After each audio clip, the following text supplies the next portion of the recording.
Starting scene में हमें Mars में एक लैब दिखाई जाती है। उन्हीं साइंटिस्ट की जो एक्सपेरिमेंट्स करने मार्स की तरफ गए थे वो काफी घबराए हुए होते हैं और इधर उधर भाग रहे होते हैं जैसे कोई उनके पीछे लगा हो। अब उन साइंटिस्ट में फीमेल भी थी और मेल भी थे। सबको अपनी जान की परवाह होती है क्योंकि जो क्रिएचर इनके पीछे होता है वो इन्हें मारने के लिए आ रहा होता है और पता नहीं क्यों। अब उनमें से हम एक फीमेल साइंटिस्ट को देखते हैं जो कि अपनी जान बचाने के लिए बाकी लोगों की तरह भाग रही होती है, लेकिन पैनिक होकर नीचे गिर जाती है और जब खुद को स्टेबल करने के बाद वो दोबारा से भागती है और एक गेट से होते हुए दूसरी तरफ जाने लगती है। तो उससे पहले ही डॉक्टर उस जगह पर जाकर वहाँ का दरवाजा बंद कर देता है जिससे उस बेचारे साइंटिस्ट का हाथ उस दरवाजे के अंदर आ जाता है और कट के वहीं गिर जाता है। अब वो डॉक्टर सबसे कांटेक्ट करने की कोशिश करते हैं कि सब मुश्किल में है और हमें मदद भेजी जाए। ये डॉक्टर साइंटिस्ट की इन टीम को लीड किया करते थे और अगर इनको कुछ हो जाता तो क्वेश्चनिंग इनसे ही होनी थी, लेकिन इतनी ही देर में वो स्ट्रॉन्ग क्रिएचर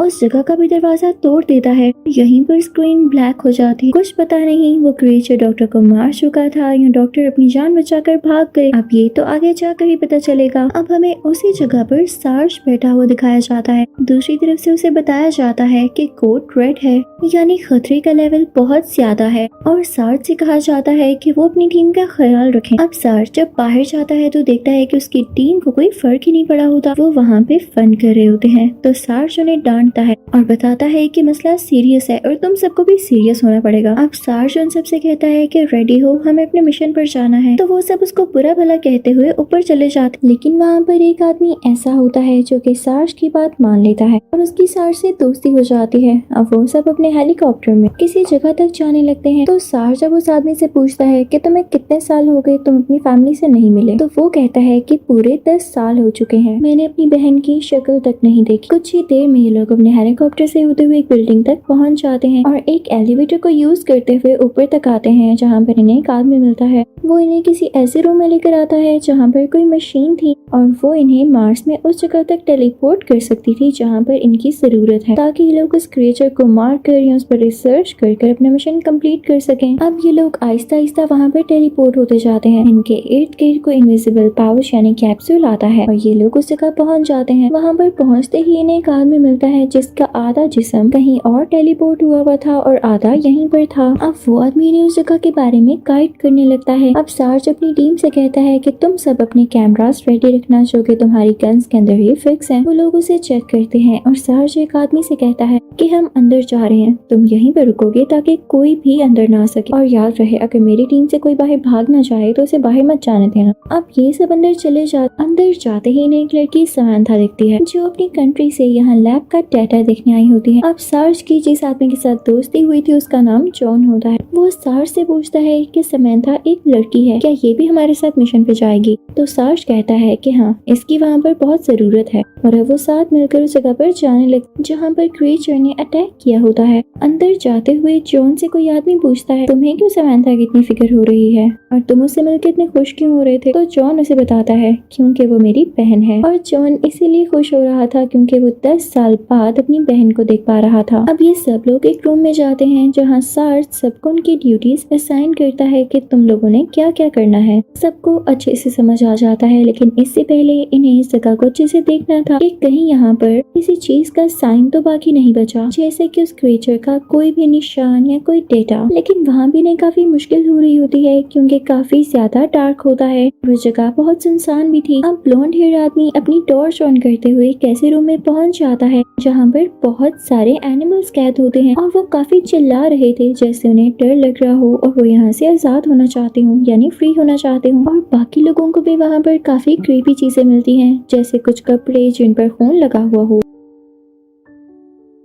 दूसरी तरफ हम समंथा और उसके भाई को देखते हैं जो कि एक लैब में जाकर वहां से डेटा कॉपी करने लगते हैं। अब वो ब्लॉन्ड हेयर आदमी अपने साथी के साथ किसी ऐसी जगह पर पहुंचता है जो कि काफी खतरनाक लग रही थी। उसकी फॉल से करंट आ रहा था जैसे कोई टॉर्चरिंग रूम हो या यहाँ पर कोई ऐसी चीज हो जिसको प्रोटेक्ट करने के लिए यहाँ पर इलेक्ट्रिसिटी फील्ड लगा दी गई है। दूसरी साइड पे सार्ज और उसका साथी एक ऐसे रूम में पहुंचते हैं जहाँ पर उन्हें पता चलता है कि समंथा और उसके भाई के जो पेरेंट्स थे वो आर्कियोलॉजिस्ट थे, वो भी किसी मिशन में मारे गए थे। तब इनके बच्चे अलहदा हो गए। समांथा ने यहाँ पर रहना चूज किया जबकि उसका भाई उस तरफ आ गया। जिस जगह पर वो थे वहाँ पर काफी ज्यादा वेपन्स थे। सार्ज उनमें से एक वेपन लेने लगता है लेकिन उसे नहीं लिया जाता क्योंकि वो आइडेंटिफिकेशन मांग रहा होता है और सार्ज के आइडेंटिफिकेशन को डिनाई कर देता है। उस तरफ समांथा अपने भाई से बातें कर रही होती है। वो उसे एक स्केलेटन दिखाते हुए बताती है कि ये एक बहुत ही टैलेंटेड लड़की हुआ करती थी। इसे कोई भी चोट लगती तो ये फौरन से उसको हील कर सकती थी, लेकिन इसकी डेथ बहुत ही मिस्टीरियस हुई और आज तक समझ नहीं आ सका कि इसे मारने वाला कौन था। उस तरफ वो ब्लॉन्ड हेयर आदमी और उसका साथी जिस जगह पर होते हैं उन्हें किसी की आवाज आती है। जब उस तरफ टॉर्च करते हैं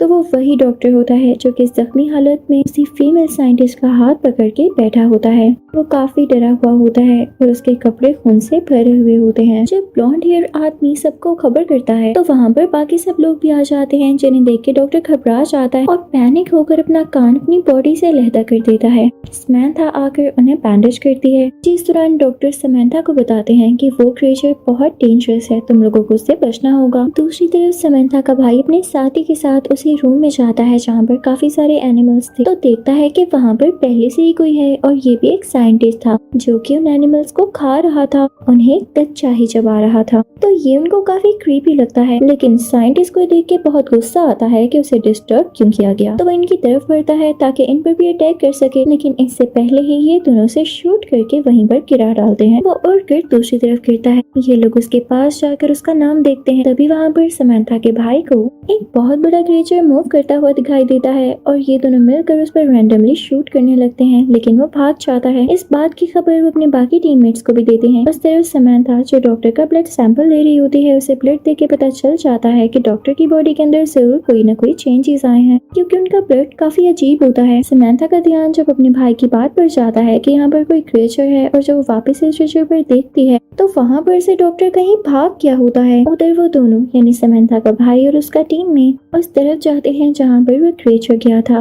वो एक सीवरेज लाइन थी और वहाँ पर जाते ही सबकी टॉर्च ऑफ हो जाती है और काफी अंधेरा हो जाता है। तभी वहाँ पर उन लोगों को किसी चीज की आंखें दिखाई देती हैं और ये वही क्रिएचर होता है जो कि फौरन से जॉन यानी समंथा के भाई के साथी पर अटैक कर देता है और उसके ऊपर आकर उसे गिरा उसकी गर्दन से उसका फ्लैश खाने लगता है। लेकिन जॉन भी उसे बदला लेता है और उस पर फायरिंग करके उसे वहीं पर मार देता है। अब वहाँ पर बाकी लोग भी आ जाते हैं और जॉन के साथी की बॉडी को उठाकर लैब में लेकर आते हैं ताकि देख सकें कि जिंदा है या मर चुका है। उसका काफी ब्लड लॉस हो चुका था और ये लोग उसकी जान नहीं बचा पाते। उसकी बॉडी भी अजीब सी हो जाती है और उसका फेस भी काफी अजीब हो जाता है। सार्ज को गुस्सा आ जाता है और वो समंथा से कहता है कि तुम जानती भी हो यहाँ क्या हो रहा है, तुम तब से यहाँ क्या कर रही थी। अब सार्ज ऑर्डर्स देता है कि यहाँ का एंट्रेंस और एग्जिट गेट बंद कर दिया जाए, न कोई बाहर आ सकेगा और न ही कोई यहाँ से जा सकेगा ताकि ये सब अपना काम फोकस से कर सके। तो हम देखते हैं कि लैब में लाइट चली जाती है। तो समंथा लैब से होती हुई एक आदमी के पास जाती है और उससे पूछती है कि लाइट को क्या हुआ है, लेकिन वहीं पर एक डॉग होता है जो कि उस आदमी को देख के भौंकने लगता है और बेसिकली उस आदमी को देख के नहीं भौंक रहा था बल्कि उसी के पीछे वही क्रिएचर था। वो क्रिएचर उस आदमी के कंधे पर अपना हाथ मारता है और उसे जख्मी कर देता है, लेकिन वो आदमी भी फौरन से पीछे हो जाता है और उस पर फायरिंग करते हुए लैब में आ जाता है।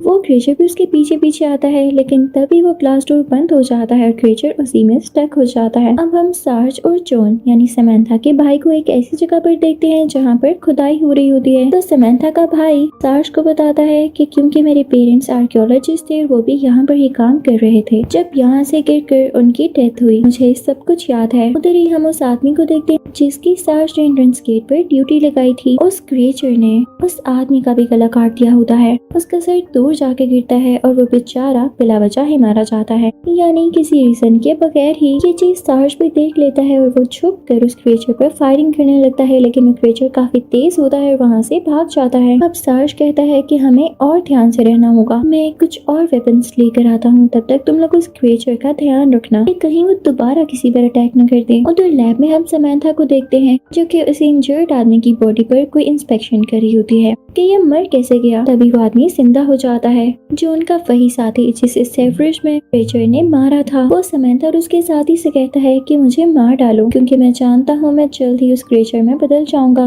लेकिन समंथा और वो दूसरा आदमी ऐसा नहीं कर पाते, तो वो आदमी खुद ही शीशे के साथ अपना सर मार मार कर खुद की जान ले लेता है। अब सार्ज उस रूम में पहुंच जाता है जहाँ से उसे वेपन्स लेने थे और अब की बार वो उस मशीन को हैक करते हुए अपना डीएनए उसके साथ मैच कर लेता है और वेपन ले लेता है। उस तरफ हम देखते हैं कि ब्लॉन्ड हेयर्ड आदमी को और इसके साथ एक साथी को सार्ज जहाँ पर छोड़ कर गया था वहाँ पर क्रीचर आ जाता है, लेकिन ब्लॉन्ड हेयर्ड आदमी वॉशरूम जाता है तो पीछे से उसका साथी अकेला रह जाता है जिस पर क्रीचर का अटैक हो जाता है। वो क्रीचर उस आदमी के कंधे पर हाथ रख के उसे अपनी तरफ करता है। उसके लंबे लंबे खूंखार दांत हमें दिखाई देते हैं। वो उस आदमी को उठाकर उसे रोड के साथ बार बार हिट कर रहा होता है और उसके बाद वो उसे गहरी जगह में फेंक देता है जहाँ पर कुछ रोड्स और चेन्स के साथ वो स्टक हो जाता है। लेकिन वो आदमी उन्हीं चेन्स को पकड़ते हुए एक टांगों से क्रीचर की बॉडी को हिट करता है और उसे दूर फेंकता है और वहाँ पर पड़े हुए कुछ मॉनिटर्स उठाकर वो क्रीचर के सर पर फेंकता है जिससे क्रीचर भी जख्मी होने लगता है। क्रीचर को गुस्सा आ जाता है और वो उस आदमी को उठाकर उन बिजली वाली दीवारों पर लगाती है जिसमें से इलेक्ट्रिसिटी निकल रही थी, लेकिन वो आदमी फौरन से खुद को छुड़ाता है और यही चीज वो क्रीचर के साथ करता है। अपनी सारी पावर इकट्ठी करके क्रीचर को इलेक्ट्रिसिटी वॉल के साथ स्टिक कर देता है, लेकिन क्रीचर मरता नहीं है। वो आदमी अपनी जान बचाने के लिए उन चेन से होता हुआ ऊपर की तरफ जाता है, लेकिन वो क्रीचर उसे खींचकर नीचे गिरा देता है और उसे मार डालता है।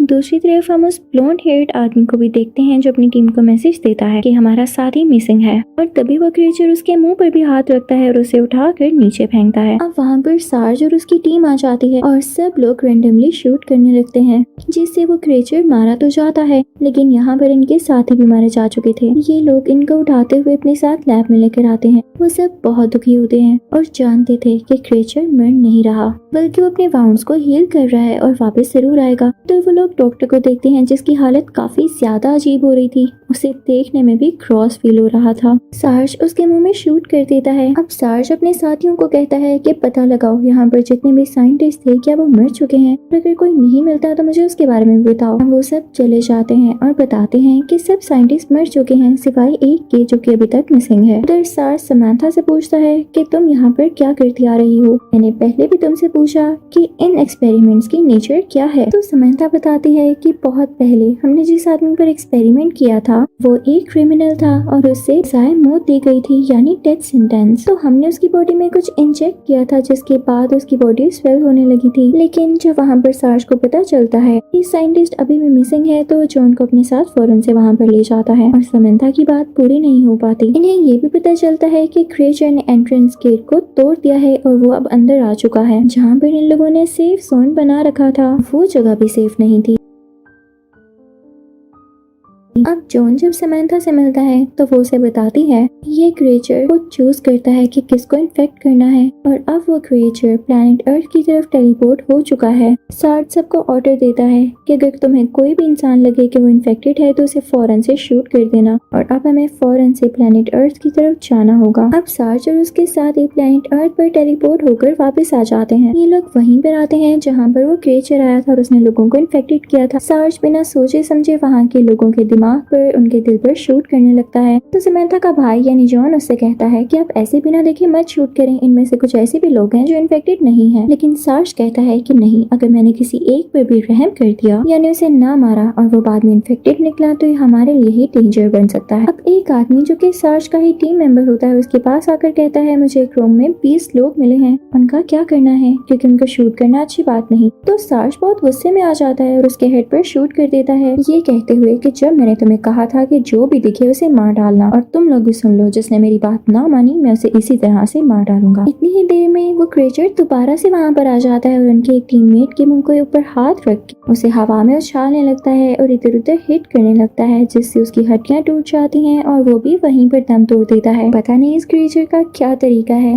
ये हर किसी को मुंह से ही उठाता है। अब सार्ज सबको ऑर्डर देता है कि फौरन से उस क्रीचर का पीछा करो और जो भी इन्फेक्टेड इंसान दिखाई दे उसको बिना सोचे समझे आप शूट कर देना। सब ऐसे ही करने लगते हैं और रास्ते में जो जो उनको इन्फेक्टेड नजर आता है उसे शूट करते जाते हैं। अब जो उनका एक और साथी होता है उसको भी अंडरग्राउंड से कोई चीज खींच लेती है और वो मर जाता है। अब सार्ज भी हैरान हो जाता है और एक जगह खड़ा होता है कि तभी कोई उसकी टांग पकड़कर अपनी तरफ खींचता है, लेकिन सार्ज अपनी बॉडी को फर्म करते हुए खुद को स्टेबल रखने की कोशिश करता है। इसी दौरान जॉन के पेट में एक गोली लग जाती है क्योंकि सभी लोग ही रैंडमली शूट कर रहे थे। वहाँ से जब सब लोग भाग रहे होते हैं तो समंथा रुक जाती है क्योंकि उसे अपने भाई से बहुत प्यार होता है और वो उसे इस तरह से मरते हुए नहीं छोड़ना चाहती थी। वो फौरन से उसके पास जाती है और उसे एक इंजेक्शन इंजेक्ट करती है और वो उसे कहती है कि मेरे भाई परेशान मत होना, अब आप इन्फेक्टेड नहीं होंगे। लेकिन उसका भाई कहता है कि नहीं, मैं जानता हूँ कि कोई भी चीज मुझे इन्फेक्टेड होने से नहीं रोक सकती। वो अपनी बहन को अपनी गन देते हुए कहता है कि ये लो, अगर वाकई में इन्फेक्टेड हो गया और तुम्हें ये डर हुआ कि मैं क्रीचर में बदल जाऊंगा तो बिना सोचे समझे मुझे शूट कर देना, क्योंकि मैं नहीं चाहता कि तुम अपने भाई को देखते हुए पूरी दुनिया को खतरे में डाल दो। यहाँ पर जॉन बेहोश हो जाता है